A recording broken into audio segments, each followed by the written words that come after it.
Всем привет! Меня зовут Ольга, я рада видеть вас на своем канале, и сегодня мы поговорим о монстере. Монстера довольно популярное комнатное растение, но, к сожалению, не всегда оно выглядит так красиво, как на фото, и появляется ряд проблем, в том числе связанные с пожелтением листьев.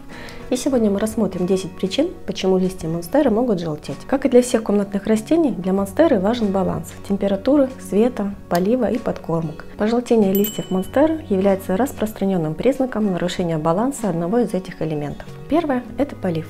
Безотказный способ выращивания здорового растения – это правильный полив. Довольно-таки простой пункт, казалось бы, что сложного просто взять и полить растение, но неправильный полив может нанести вашей монстере гораздо больше вреда, чем вы можете себе представить. Когда у монстеры начинают желтеть листья, самой распространенной причиной является чрезмерный полив. Это растение очень плохо реагирует на неправильную влажность почвы. Она очень не любит, когда ее корни находятся в постоянно мокром грунте и возникает эффект так называемых мокрых ног. Это часто приводит к тому, что листья желтеют, потом начинают гнить корни, и в итоге растение может погибнуть. Чтобы этого избежать, правильно поливайте монстеру. Полив должен быть обильным, вода должна пройти через дренажное отверстие и оказаться в поддоне. Перед следующим поливом убедитесь, что грунт просох примерно на 70-80%. С другой стороны, пожелтение листьев может наступить из-за чрезмерно сухого грунта. Когда в почве недостаточно воды, корни не могут потреблять питательные вещества, процесс фотосинтеза нарушается. Результатом этого является недостаток хлорофилла, из-за чего лист и желтеет. В этом случае на желтом листе также появляются коричневые пятна. Второе – это условия освещения. Монстера любит яркий, непрямой свет. Если растение долго оставить под прямыми солнечными лучами, то лист получит ожог и на нем будет коричневое пятно. При недостатке света листья монстеры начнут желтеть, поэтому стоит избегать комнат с северными окнами или помещений без окон вообще. Третья причина – это температура и влажность. Они также являются потенциальными причинами пожелтения листьев.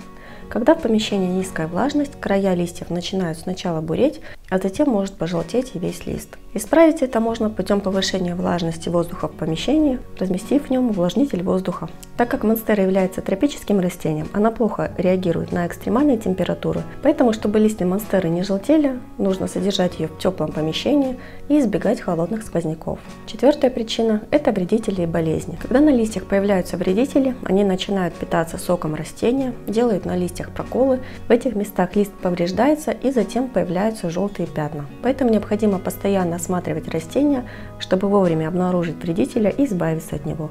Для профилактики можно обрабатывать монстеру дегтярным, зеленым, либо табачным мылом. Пятое – это подкормка.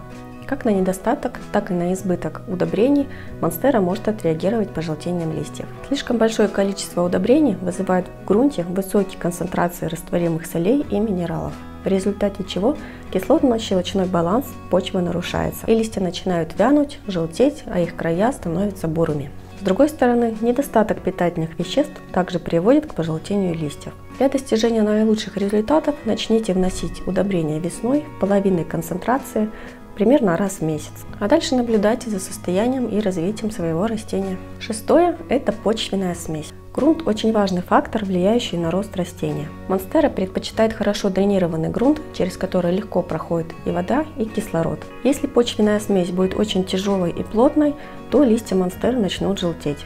Если вы видите, что грунт очень плотный, просыхает долго, листья начали желтеть, то, конечно, стоит его заменить. Монстера хорошо растет в грунте для ароидных. Седьмой пункт – это горшок. Он должен быть с дренажными отверстиями внизу, чтобы вода не скапливалась на дне горшка и не происходил эффект болота. Также стоит учесть его размер. Если вы пересадите растение в слишком большой горшок, то в нем останется слишком много места, не занятого корнями. В результате этот грунт будет оставаться постоянно влажным, что может привести к гниению корней.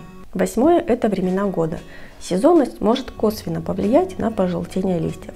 Например, летом вы привыкли поливать растения гораздо чаще, и тут приходит зима, грунт сохнет медленнее, а вы остаетесь в примерно том же самом графике полива, в результате чего почва становится переувлажненной, что влечет за собой пожелтение листьев. Девятое – это естественный процесс. Нижние листья могут со временем желтеть, отсыхать и опадать. В этом нет ничего страшного, это жизненный цикл растения. И последняя, десятая причина – это пересадка. Она влечет пожелтение листьев в том случае, если сделано все неправильно. Например, если вы пересадили растение зимой, когда оно находится в состоянии покоя. Или подобрали при пересадке неправильный грунт. Также при пересадке не стоит оставлять корни растения надолго на открытом воздухе. Лучше всего сразу переместить растение в новый горшок, либо поставить его в воду. Если информация была вам полезна, не забывайте поддержать видео лайком, подписывайтесь на канал. А у меня на сегодня все. Я прощаюсь с вами и до новых встреч!